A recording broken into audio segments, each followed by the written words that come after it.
The road was dark, stretching endlessly under the heavy rain.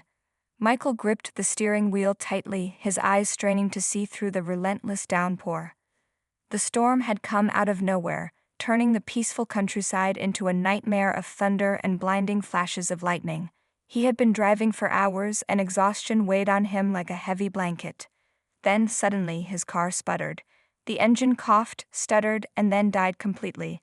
The headlights flickered once before plunging him into complete darkness. "Damn it," he muttered, hitting the steering wheel in frustration. Michael tried the ignition again. Nothing. The only sound was the rhythmic beating of the rain against the windshield. He let out a long breath, running a hand through his damp hair. He was stranded. Stepping out of the car, he was immediately drenched. Cold rain soaked through his jacket, making him shiver. He reached for his phone, hoping to call for help, but there was no signal. Typical. Looking around, he spotted a faint glow in the distance. A light, steady and warm, flickering like a beacon through the storm. It was coming from an old building at the top of a small hill. It was his only chance for shelter. With no other option, Michael pulled his jacket tighter and began walking. The rain made the path slippery, and more than once, he nearly lost his footing. By the time he reached the large wooden doors of the building, he was soaked to the bone. He raised a fist and knocked firmly. For a moment, nothing happened. He knocked again, louder this time. The wind howled around him, making the silence from inside feel heavier. Then finally, the door creaked open.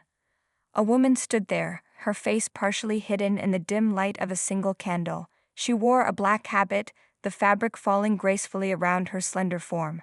Her eyes were dark, deep pools that seemed to hold 1,000 secrets. Michael swallowed. He had not expected this. "Yes." Her voice was soft but firm, carrying an air of quiet authority. He cleared his throat. "My car broke down. I don't have a signal. I need a place to stay for the night." She hesitated. The candlelight flickered across her face, revealing high cheekbones and full lips that pressed together in thought. "This is a convent," she finally said. "We do not usually take in visitors." Michael sighed. "I understand, but I don't have anywhere else to go. Just for the night. Please." Her eyes studied him carefully, as if searching for something. Then, with a small nod, she stepped aside. "Come in." Michael entered, immediately feeling the warmth of the room wrap around him. The scent of burning wax, old wood, and something faintly floral filled the air. The walls were lined with simple wooden furniture, and the stone floor echoed softly beneath his wet boots. She closed the door behind him and turned. "I am Sister Isabella," she said, folding her hands in front of her. Michael ran a hand through his wet hair. "Michael," he replied. "Thank you for letting me in." She nodded but said nothing. Instead, she gestured for him to follow. He trailed behind her as she led him through a dimly lit hallway. The flickering candle she carried cast dancing shadows on the walls, making the space feel almost otherworldly. Finally, she stopped in front of a small wooden door and pushed it open. Inside was a simple guest room. A bed with clean sheets, a wooden chair, and a small table. A crucifix hung on the wall above the bed. "You may stay here for the night," she said, placing the candle on the table. "There are dry clothes in the wardrobe. They belonged to a visitor long ago. You may use them." Michael exhaled in relief. "Thank you, Sister Isabella." She nodded, but before she left, she hesitated. For a brief moment she looked at him, not as a nun, not as a stranger, but as something else. A woman, perhaps. Then, just as quickly, she lowered her gaze and stepped back. "Good night," she murmured before closing the door behind her. Michael stood in the quiet room, his heart still racing from the storm and the strange feeling that had settled in his chest. There was something about her, something he couldn't quite name. And he wasn't sure if he wanted to. Michael woke up to the soft sound of birds chirping outside the small window. The storm had passed, leaving behind a quiet, peaceful morning. Sunlight filtered through the wooden shutters, casting golden patterns on the floor. For a moment, he forgot where he was. The simple room, the crucifix on the wall, the scent of burning candles, it was all unfamiliar. Then the events of the previous night rushed back. The broken-down car, the heavy rain, the woman who had opened the door, Sister Isabella. Michael sat up, running a hand through his messy hair. His clothes were still damp from the storm, so he opened the wardrobe and found the dry garments she had mentioned. They were plain but comfortable. As he changed, he couldn't help but think about her. There was something unusual about her, something he hadn't seen in other nuns before. Once dressed, he stepped out into the hallway. The convent was eerily quiet, except for the faint sound of footsteps in the distance. Following the noise, he found himself in a small garden enclosed by high stone walls. The morning air was crisp, carrying the fresh scent of damp earth and blooming flowers. And there she was. Sister Isabella stood among the flowers, her hands gently touching the petals of a white rose. The black habit she wore flowed around her, but in that moment she didn't look like a nun. She looked like a woman lost in thought, longing for something beyond these walls. Michael hesitated before speaking. "You wake up early." She turned at the sound of his voice, her dark eyes meeting his. For a second, there was a flicker of something in her gaze, surprise, maybe even curiosity, but it disappeared just as quickly. "The convent follows a strict routine," she said. "Morning prayers begin at dawn." Michael nodded, stepping closer. "And you? Why aren't you praying?" She looked away, brushing her fingers against the rose petals. "I pray in my own way." There was something in her voice, a quiet sadness, a hidden fire that she tried so hard to control. Michael studied her carefully. She was different from the other nuns he had seen in churches before.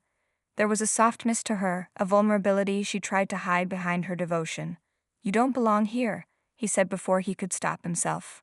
Her eyes snapped to his, her lips parting slightly in shock. "Excuse me." Michael took a step closer, lowering his voice. "I mean, when I look at you, I don't see a nun. I see a woman."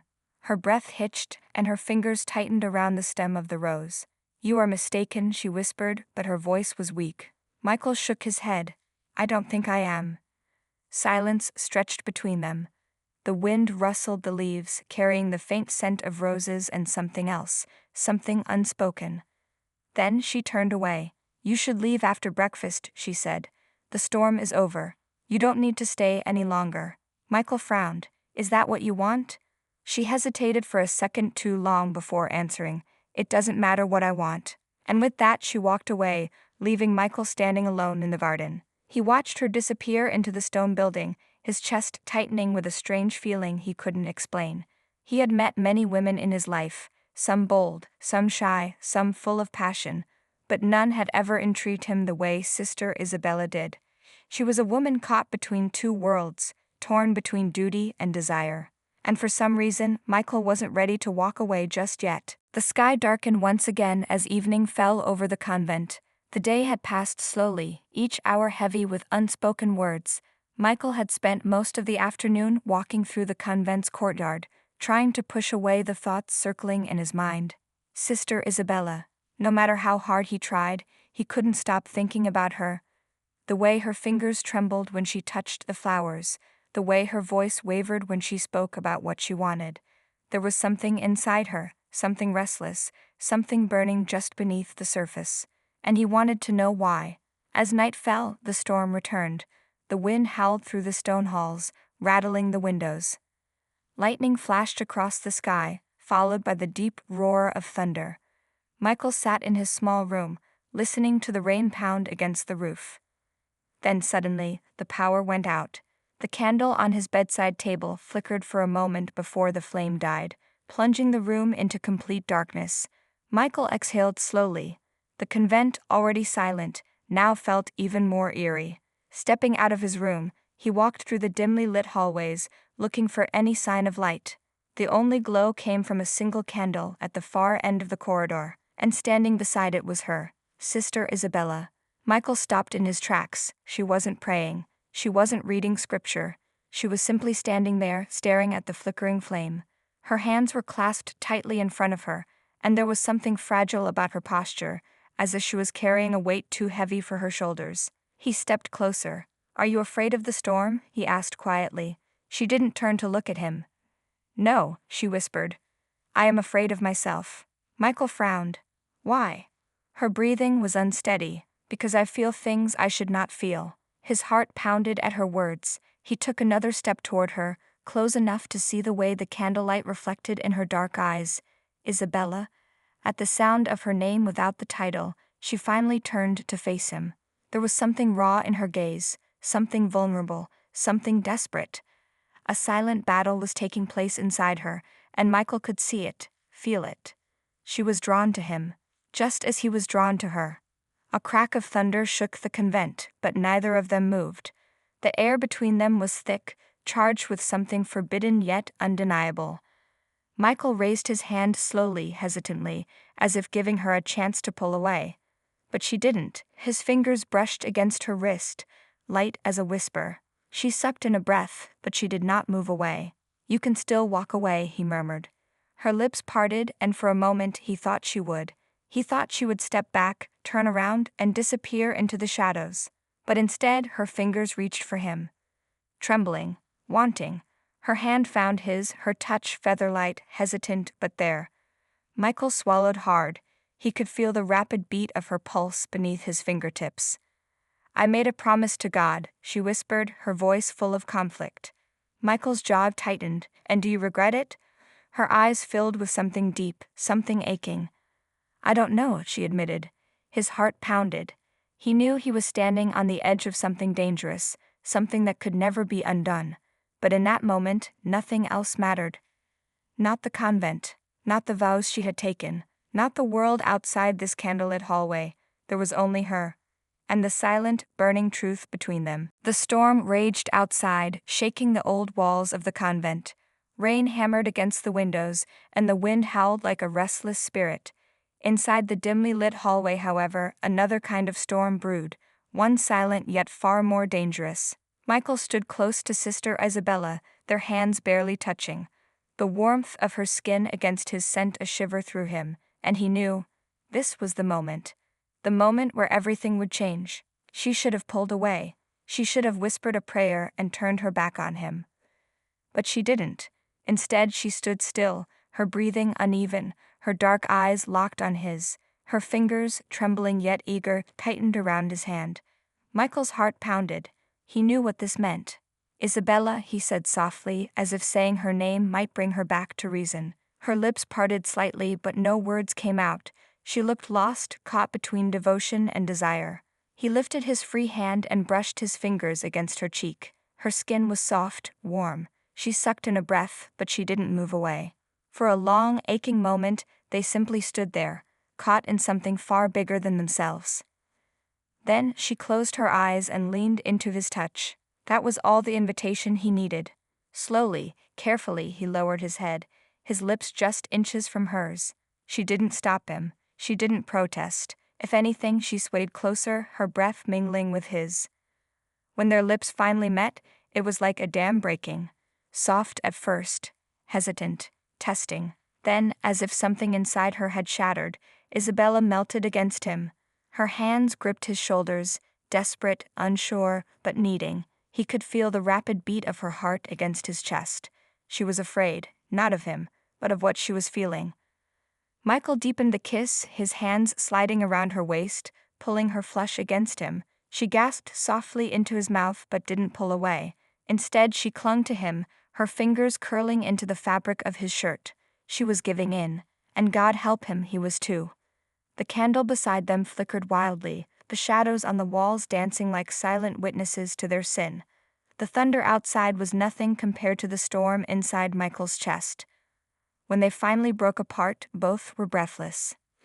Isabella's eyes were wide, her lips slightly swollen from the kiss. "We shouldn't," she whispered, but her voice lacked conviction. Michael pressed his forehead against hers, his fingers still resting against her hips. "Then tell me to stop." Silence. He waited, but the words never came. Instead, her hands, hesitant but longing, traveled up his chest, feeling the heat of his skin beneath the thin fabric. Something inside her had changed, and there was no going back now. The storm outside showed no signs of stopping. The wind howled through the cracks in the stone walls, and lightning lit up the dark corridors of the convent. But inside the small guest room, the storm had shifted. It was no longer outside, but within them. Michael stood before Sister Isabella, his breathing uneven. Her fingers were still resting against his chest, her touch so light yet burning through the fabric of his shirt. Her dark eyes held a silent battle, one between the life she had chosen and the desire she could no longer suppress. She should have walked away. She should have whispered a prayer for forgiveness and left him standing there in the candlelight. But she didn't. Instead, she lifted her gaze to his. And in that single look, he knew. Knew that she wanted this. Knew that she wanted him. Michael raised his hand, brushing a damp strand of hair away from her face. His fingers lingered, tracing the soft curve of her cheek. She shivered, not from the cold, but from the heat building between them. "You can still leave," he whispered, his voice low, rough with restraint. Her breath hitched, her lips parting slightly. For a moment, she hesitated. Then, instead of stepping away, she pressed herself against him. Michael sucked in a sharp breath as her body molded against his. He could feel her heart hammering wildly beneath her habit, could feel the rise and fall of her chest as she struggled to breathe. And then, as if all hesitation had shattered, she kissed him. It wasn't soft this time. It wasn't hesitant. It was desperate, as if she had been starving for something she had never tasted before. Michael groaned against her lips, pulling her closer. His hands slid around her waist, holding her tightly, as if anchoring her to the moment.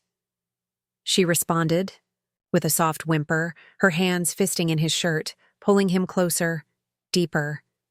Their lips moved feverishly, the weight of forbidden desire pressing down on them like an unshakable force.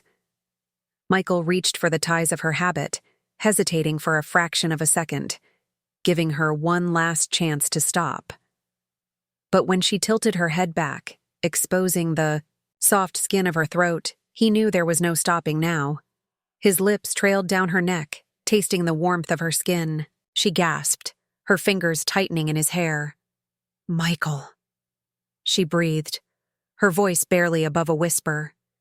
Hearing his name fall from her lips like that, not as a prayer, but as a plea, ignited something even deeper inside him. He lifted her effortlessly, carrying her toward the small bed in the room. The flickering candle beside them cast golden light over her face, her wide eyes filled with fear and longing. He paused, his forehead resting against hers, giving her one last moment to change her mind. But she didn't. Instead, she pulled him, down with her, taking what had always been denied to her. And for one night, she was not a nun. She was simply a woman, and Michael was the man who would show her what it meant to truly live. The storm outside showed no signs of stopping. The wind howled through the cracks in the stone walls, and lightning lit up the dark corridors of the convent. But inside the small guest room, the storm had shifted. It was no longer outside, but within them. Michael stood before Sister Isabella, his breathing uneven. Her fingers were still resting against his chest, her touch so light yet burning through the fabric of his shirt.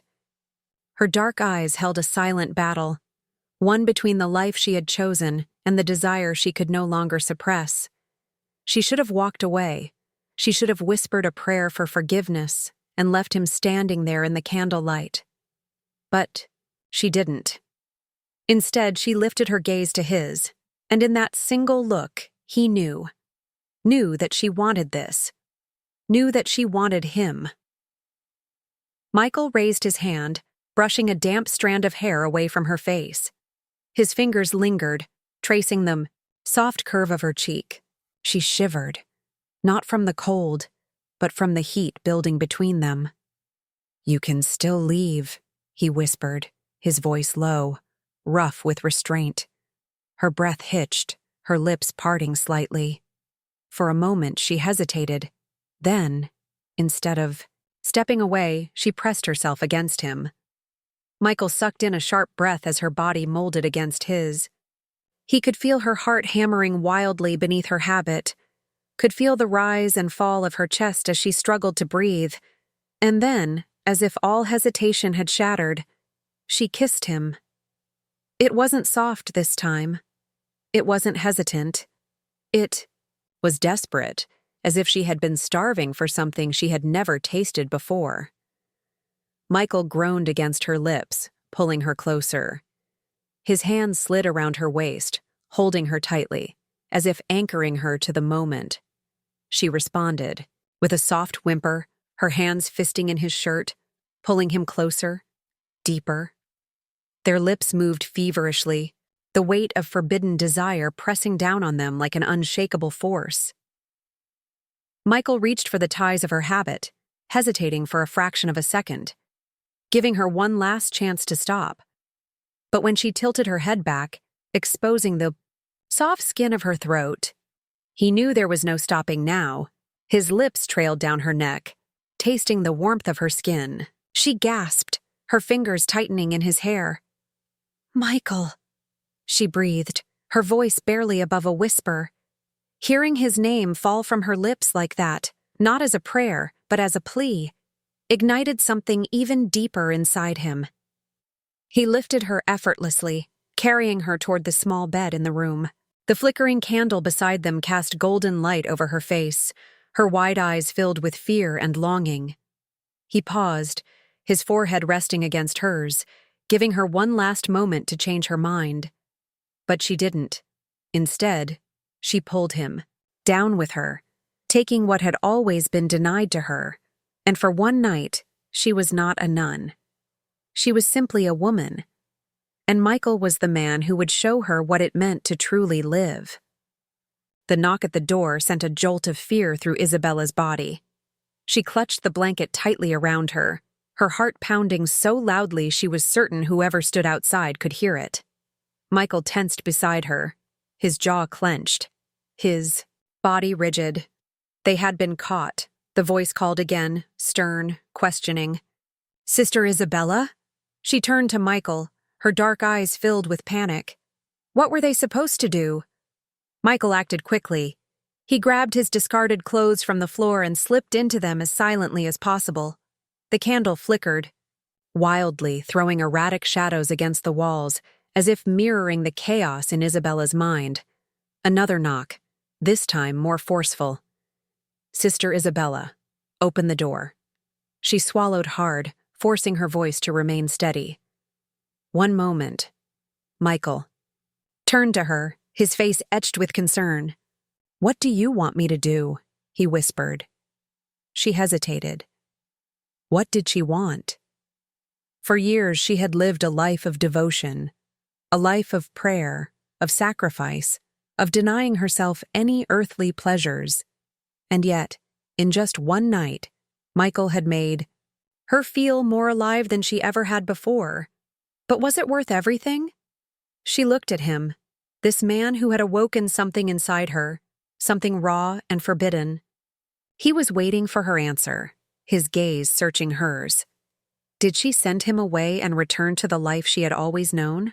Or did she follow the fire that had been ignited within her? Her lips trembled. "Go," she whispered. Michael's eyes darkened, with something that looked like pain. "Is that really what you want?" Tears burned at the edges of her vision. "I don't know what I want, but I do know that if they see you here, I will lose everything before I've even had the chance to decide." He hesitated for a second longer before nodding. "I understand." He moved toward the window, carefully unlatching it. The rain had softened into a light drizzle, the scent of damp earth filling the air. Before he climbed out, he turned back to her, his expression unreadable. "If you ever decide," he started, his voice rough, "if you ever want something more than this life, find me." Her throat tightened. "Michael." He didn't wait for her to finish. He disappeared into the night, vanishing into the shadows just as another knock echoed through the room. Taking a deep breath, Isabella stood, pulling on her discarded habit. She straightened it as best as she could, smoothing out the creases, trying to hide the evidence of the sin she had just committed. Then she walked to the door and opened it. Mother Agnes stood on the other side, her sharp eyes immediately scanning the room. The older nun's face was unreadable, but there was something knowing in her gaze, something that made Isabella's stomach twist. "You did not come to morning prayers," Mother Agnes said calmly. I wasn't feeling well. Isabella lied. Mother Agnes studied her for a long moment, and Isabella wondered if she could see the truth in her eyes. Could she smell the scent of Michael still lingering on her skin? Could she hear the unsteady rhythm of her heart? But the older woman only gave a slow nod. Then you must rest. The path you have chosen is difficult. You must not let the outside world distract you from your devotion. Isabella swallowed hard. Yes, Mother. Mother Agnes lingered for a moment longer before finally turning away. As the sound of her footsteps faded down the hallway, Isabella closed the door and leaned against it, exhaling shakily. Her body still ached from Michael's touch, her lips still tingled from his kiss. And her heart. Her heart was at war with itself. She had sent him away. She had chosen her faith, her vows. But as she stood alone in that small, candle-lit room, she realized something terrifying. She had never felt emptier, and for the first time in her life, she wasn't sure if she had made the right choice.